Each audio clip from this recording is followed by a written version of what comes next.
The flash of pink was a flag of insolence, waved in the face of solemnity. For the third time in 5 minutes, Tyler Morrison's tongue, slick and defiant, shot from his mouth. Its target was the granite-carved face of Sergeant David Washington, a man who seemed less a living being and more a bronze casting of duty itself. The 11-year-old boy, a bundle of restless energy clad in clothes that costs more than a month's rent for most of the families gathered here, swayed on the balls of his expensive sneakers. He was an island of petulant boredom in a sea of quiet reverence.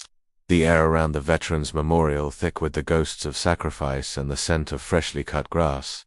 "Look, Dad," Tyler's voice, sharp and piercing, sliced through the hushed atmosphere. Dozens of heads turned, their expressions ranging from mild annoyance to outright disapproval. "This guy doesn't even blink. I bet he's not a real soldier. He's just an actor, right? Hired to stand there like some kind of wind-up toy." Richard Morrison, a man whose net worth was a vertical line of ascending zeros, did not look up. His world was compressed into the glowing 6-inch screen of his smartphone, his thumbs dancing across the glass as he navigated the treacherous waters of a hostile takeover bid. To him, the ceremony was background noise, a social obligation fulfilled by a hefty donation and a physical presence. His son's voice was just another notification to be swiped away. Beside him, Patricia Morrison held her own phone aloft, high priestess at the altar of social media. She was documenting the ordeal for her Instagram followers, her narration a breathy monologue of feigned martyrdom. "Stuck at this dreadfully boring military thing, darlings, Richard's little charities, the things we do for PR, am I right? Hashtag board tutors, hashtag charity life." She framed her son's antics with a practiced eye, a modern-day Nero filming while respect burned. Sergeant David Washington remained at parade rest, his gaze fixed on a point somewhere beyond the horizon, a place where memories and duty converged. At 28, his youth was a deceptive veil over a soul aged by 3 tours in the crucible of Afghanistan and 2 more in the dust-choked landscapes of Iraq. The medals pinned discreetly to the immaculate fabric of his dress, blues a silver star, 2 bronze stars with valor devices, a purple heart were quiet testaments to a courage that never announced itself. There were stories of firefights, of lives saved, and of comrades lost. Today, his role was different. He was a sentinel, a living monument, part of the honor guard paying tribute to the names etched into the black marble behind him.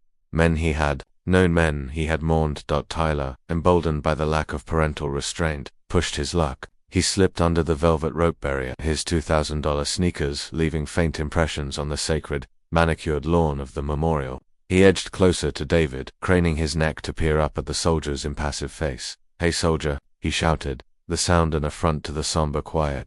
Several people gasped. An elderly woman in a flowered hat shook her head, her lips a thin line of disapproval. A few rows back, a man in a wheelchair, his lapel adorned with the faded ribbons of a previous war, clenched his fists, the knuckles white against his weathered skin. "Can you talk, or do you just stand there like a broken robot? Hello, anybody home?" The boy began a grotesque pantomime, pulling at the corners of his mouth, crossing his eyes, and letting his tongue loll out in a caricature of idiocy. Whispers rippled through the crowd, a current of indignation. "Whose child is that? Unbelievable. Someone needs to teach that boy some respect."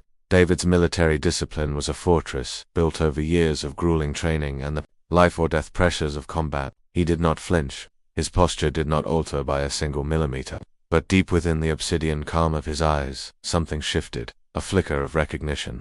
He had faced this brand of provocation before, though usually from men, not boys. He'd been taunted by insurgents trying to draw him out of cover, by angry locals and villagers torn apart by conflict. He'd endured insults in languages he barely understood, hurled by men whose hatred was a palpable force.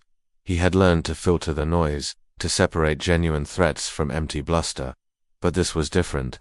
This was not a dusty alley in Kandahar. This was American soil. This was a place of honor, a sanctuary for memory. He was standing guard for his brothers in arms, the ones who had made the ultimate sacrifice, and he was being desecrated by the casual cruelty of a child who had never known a moment of true hardship. He was doing this in front of their families, the mothers who still wept in the quiet of the night, the wives raising children who would only know their fathers through photographs, the sons and daughters who traced a name on a cold stone wall and tried to imagine a hand to hold. "Tyler, come here this instant." Patricia's voice finally cut in, but it was thin, lacking the steel of genuine authority. It was the tone of a woman more concerned with getting the perfect angle for her video than with the moral architecture of her son's character. He was a prop in her story, and his misbehavior was just adding a bit of drama. Tyler, naturally, ignored her completely. He was the star of his own show, and the audience's shock was his applause. He decided to escalate, to push his performance to a level of malice that no one could have anticipated. He locked eyes with David, a smirk playing on his lips.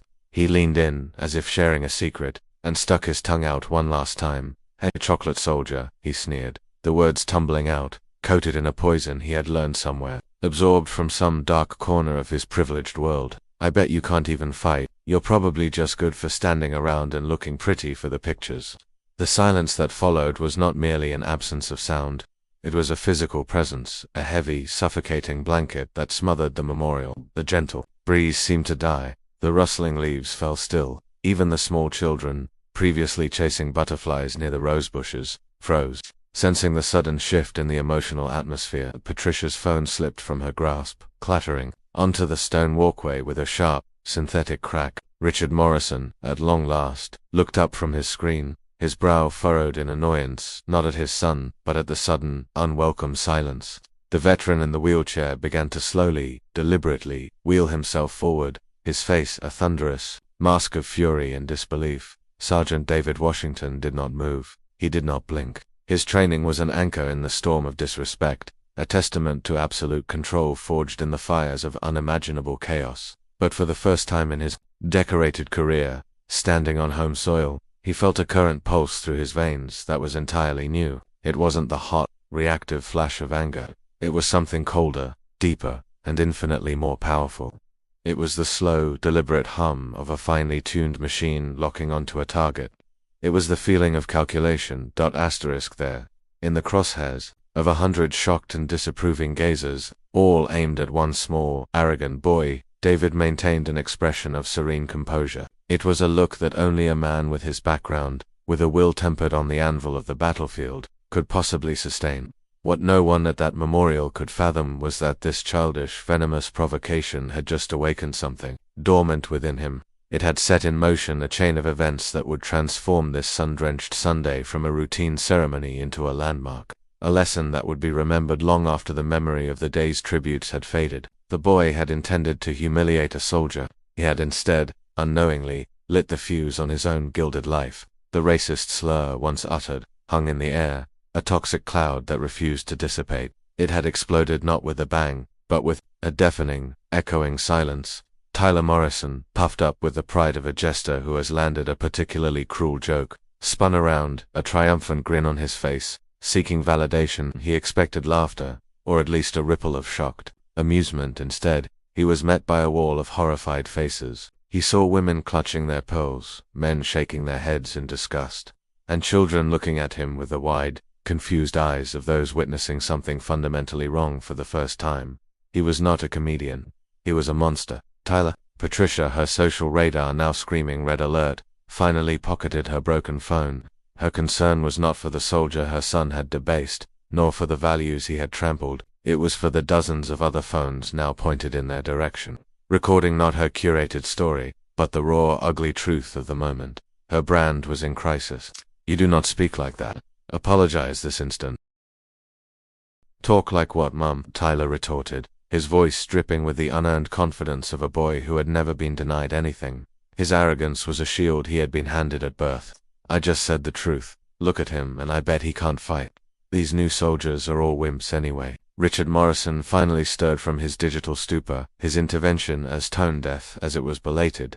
"Patricia, for God's sake, control the boy. People are looking at us." His shame was not moral, but social. The stain was not on their character, but on their public image. Sergeant David Washington remained a statue, but his eyes, those deep, unreadable pools, were no longer fixed on the horizon. They were now following the boy, tracking his every movement with a placid intensity that was far more unnerving than any show of anger. In the back alleys of Fallujah, he had learned to distinguish between the truly dangerous and the merely loud. Tyler Morrison was the latter, a pampered princeling testing the boundaries of a world he did not understand, poking a bear he believed to be sedated.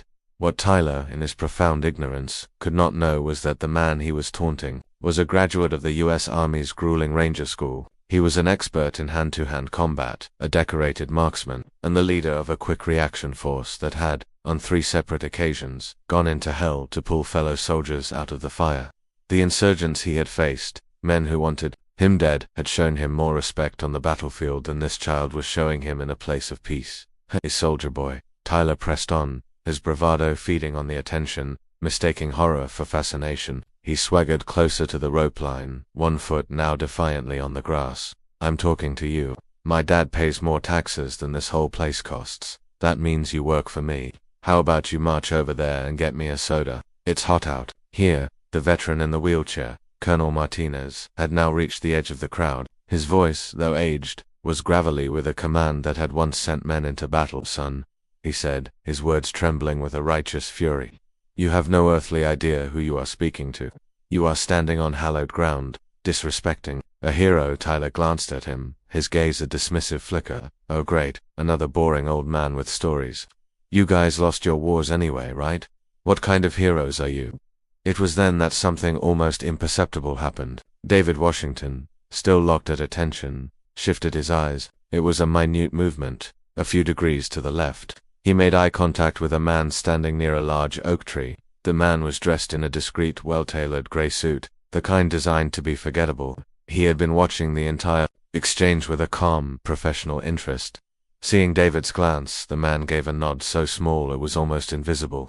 He then turned his head slightly, his lips moving as he spoke quietly into a small microphone clipped to his lapel, hidden by the fabric of his suit. The game had changed. The pieces were moving on a board Tyler didn't even know existed. Patricia tried again, her voice now laced with a frantic edge. Tyler, that is enough. We are leaving right now. But her words were hollow, the empty threats of a queen with no army. She had abdicated her parental authority long ago in favor of being her son's friend and documentarian. I don't want to leave, Tyler whined, crossing his arms in a classic pose of defiance. This is fun. I want to see if this fake soldier can make me leave. I bet he can't even move. To punctuate his point, he began to mock David's disciplined stance. He puffed out his chest, sucked in his cheeks, and began marching in a grotesque, comedic circle, making exaggerated grunts and stomping his feet.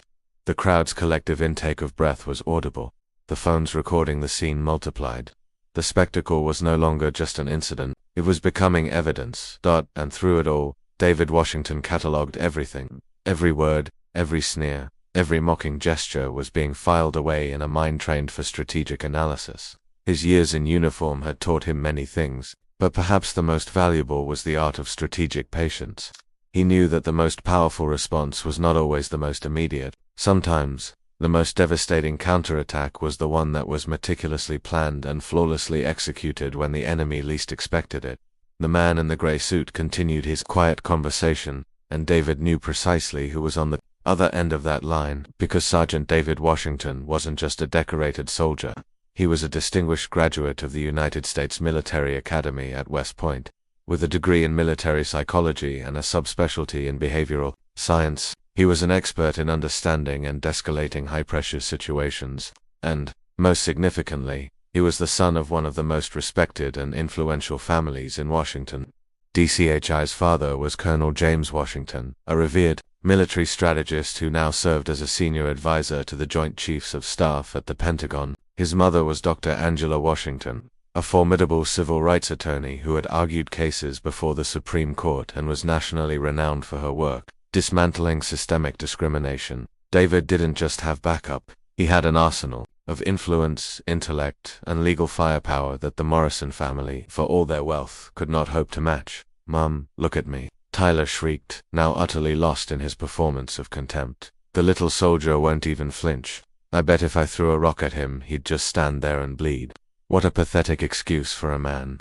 Each new insult, each fresh wave of humiliation, did not weaken David. It tempered him, it sharpened a resolve deep within him, a silent force forged by the very injustice he was enduring. The privileged family before him believed they were asserting their dominance. In reality, they were simply handing him the rope with which they would hang themselves. They were writing their own sentence, not with ink, but with their own vile words, and it would be adjudicated, not with anger, but with the surgical precision of a man who understood that the true art of war is fought not with explosions, but with relentless, overwhelming strategy. The man in the gray suit, Agent Johnson of the U.S. Secret Service, finished his call and began to move toward the Morrisons with a calm, unhurried gait. Tyler, oblivious, had escalated his mockery into a new, pathetic act. He would look at David, then stagger backward dramatically, clutching his chest. "Oh my goodness," he screamed, his voice a theatrical squeal.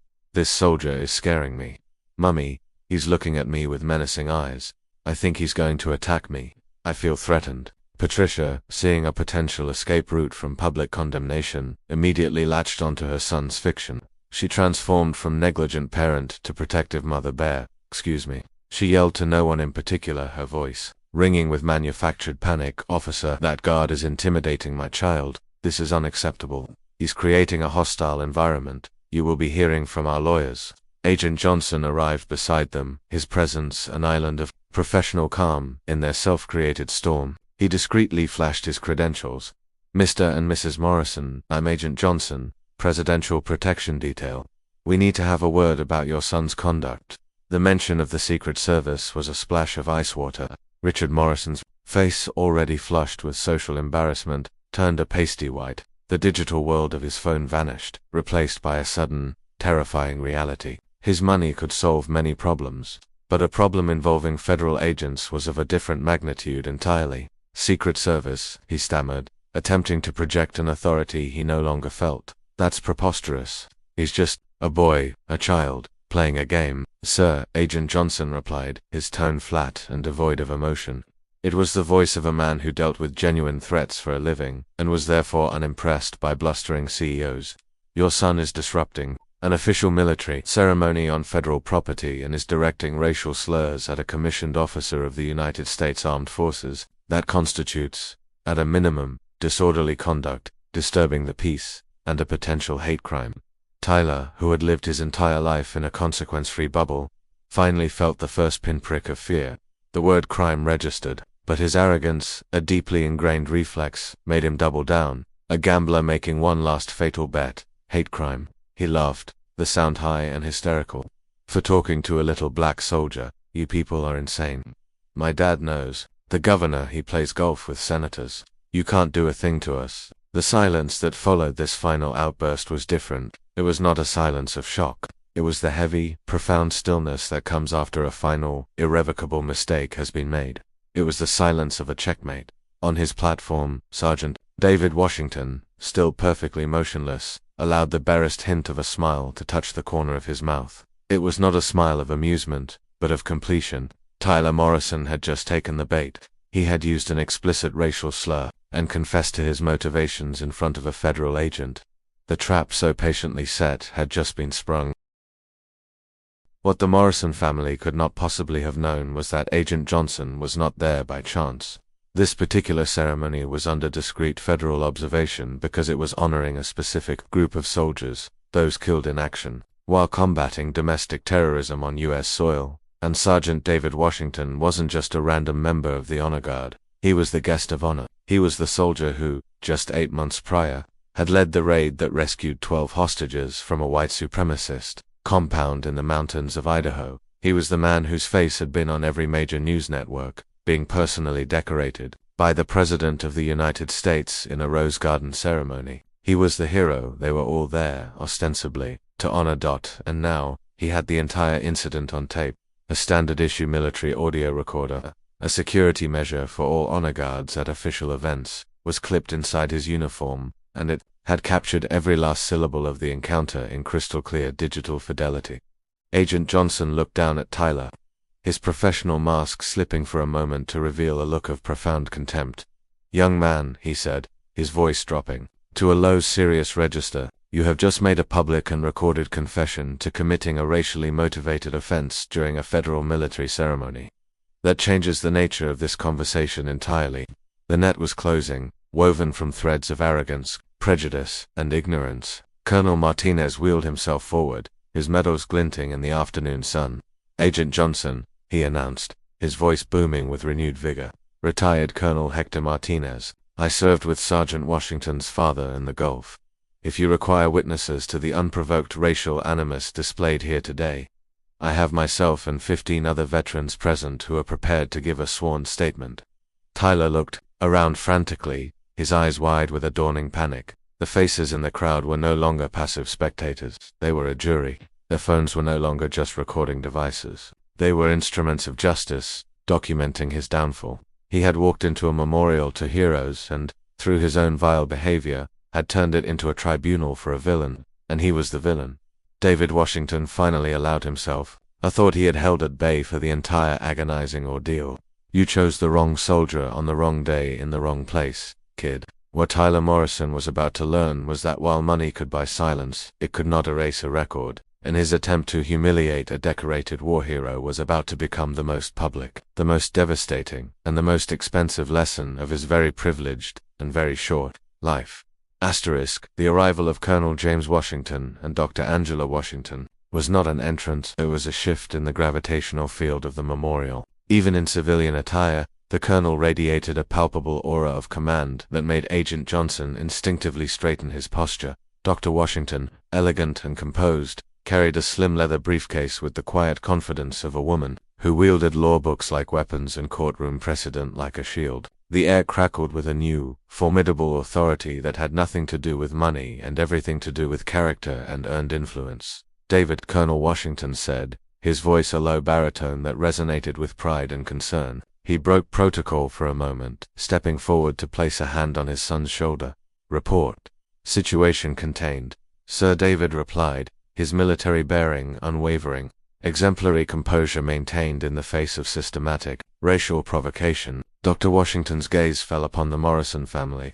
It was not a look of anger but of cool, clinical assessment. It was the look of a grandmaster surveying a chessboard, seeing not just the current disastrous position of her opponent, but the inevitable checkmate 6 moves ahead. "Mr. and Mrs. Morrison," she began, her voice calm and measured, yet it carried the weight of decades spent dismantling corporate arrogance and institutional prejudice. "I am Dr. Angela Washington. My son has already forwarded me the audio recording of this incident. I have some unfortunate news for you. This is not a situation that is going to simply go away." The last vestiges of color drained from Richard Morrison's face. He was a shark in the boardroom, a man used to leveraging wealth and power to get his way. But he knew, with the sinking certainty of a drowning man, that he was utterly out of his depth. He was facing a power couple whose currency was not stocks and bonds, but honor, service, and justice. "Look," he stammered, his voice slick with a desperate attempt at conciliation. "Clearly there's been a misunderstanding. My son, he's young, he says foolish things. Perhaps we can resolve this civilly. A generous donation to a veterans charity of your choice. Perhaps a settlement of some kind." Dr. Washington allowed a small, cold smile to touch her lips. "Mr. Morrison, you are attempting to use money to cover up a federal hate crime committed against my son, a decorated officer on federal land, during a ceremony honoring fallen soldiers. What you have just proposed is not a settlement. It is an attempt to bribe a federal witness, which I believe adds another felony to the growing list your family has accumulated this afternoon." Richard flinched as if he'd been struck. Colonel Washington then turned his attention to Tyler, who was now huddled behind his mother, his earlier bravado completely evaporated, replaced by a trembling fear. "Young man," the colonel said, his voice not loud, but carrying an immense weight. "You chose to attack my son. You chose to judge him based on the color of his skin. My son who has risked his life in combat to defend the very freedoms that give you the right to stand here and disrespect him. My son who has saved American lives while you have been living a life of unimaginable privilege. You did not see a hero. You saw a target for your bigotry." Finally, the dam broke. Tyler began to cry. But they were not the hot, cleansing tears of remorse. They were the cold, selfish tears of panic, the wails of a cornered animal realizing for the first time that the walls of the cage are real, and his parents' money is not the key. I didn't know," Tyler sobbed, the words tumbling out between gasps. "I didn't know he was important." The confession, in its pathetic honesty, was more damning than any of his slurs. The silence that followed was profound, thick with the weight of that terrible admission that it was David who broke it. He finally stepped down from his position, his duty for the ceremony concluded and a new, more personal one beginning. He walked over to the boy, his movements measured and deliberate. He knelt down, bringing himself to Tyler's eye level. His expression was not one of anger, but of a deep, sorrowful disappointment mixed with a teacher's resolve. "Tyler," he said softly, his voice devoid of malice, "you just said the most important thing you could have said. You just revealed the entire problem. You didn't respect me because you thought I was a nobody. You only stopped when you found out I was important. But respect, real respect, shouldn't be based on a person's status or their family or the medals on their chest. It's a basic human decency afforded to everyone. You didn't disrespect a war hero, Tyler. You disrespected a human being. That's so much worse." Just then, Agent Johnson's earpiece crackled. He listened for a moment, his expression grim. "Colonel, Dr. Washington, the national media is en route. CNN, Fox News, the Associated Press. Apparently, a bystander's video has gone viral. The story is now a matter of national interest." Patricia Morrison let out a horrified gasp. "No, our faces, our names. This will be a catastrophe. Richard, you have to do something. Call someone." "Mrs. Morrison," Dr. Washington said, her tone leaving no room for argument. "Your social standing is the least of your concerns. It is already ruined. The audio recording from my son's device, along with Agent Johnson's report and the statements from a dozen veteran witnesses, is already being compiled by the U.S. Attorney's Office. The question before you now is not whether there will be consequences. The question is whether you will cooperate in ensuring your son learns a profound lesson from this, or whether you will resist and force this into a protracted public and unwinnable legal battle that will destroy what's left of your reputation and your company." As if on cue, the first news van, emblazoned with a network logo, screeched to a halt at the perimeter of the memorial. Doors slid open and reporters, smelling blood in the water, began to pour out, cameras and microphones at the ready. The were trapped in a nightmare of their own making.